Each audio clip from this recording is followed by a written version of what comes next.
بسم الله الرحمن الرحيم عبس وتولى أن جاءه الأعمى وما يدريك لعله يزكى أو يذكر فتنفعه الذكرى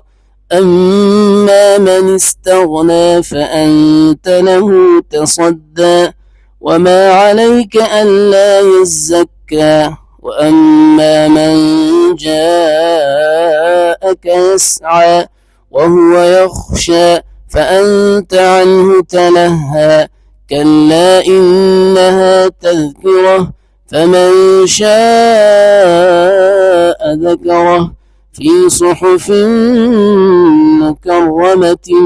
مرفوعة مطهرة بأيدي سفرة كرام بررة قتل الإنسان ما أكفره من أي شيء خلقه من نطفة خلقه فقدره ثم السبيل يسره ثم أماته فأقبره ثم إذا شاء أنشره كلا لما يقض ما أمره فلينظر الإنسان إلى طعامه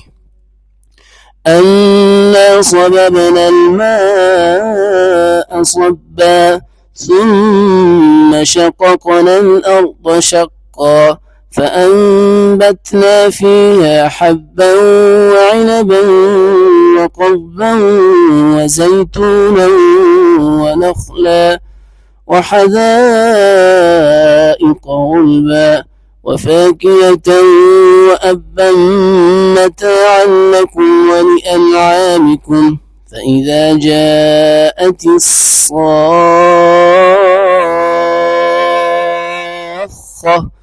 يوم يفر المرء من أخيه وأمه وأبيه وصاحبته وبنيه لكل امرئ منهم يومئذ شأن يغنيه وجوه يومئذ مسفرة ضاحكة مستبشرة ووجوه يومئذ عليها غبرة ترهقها قترة أولئك هم الكفرة الفجرة.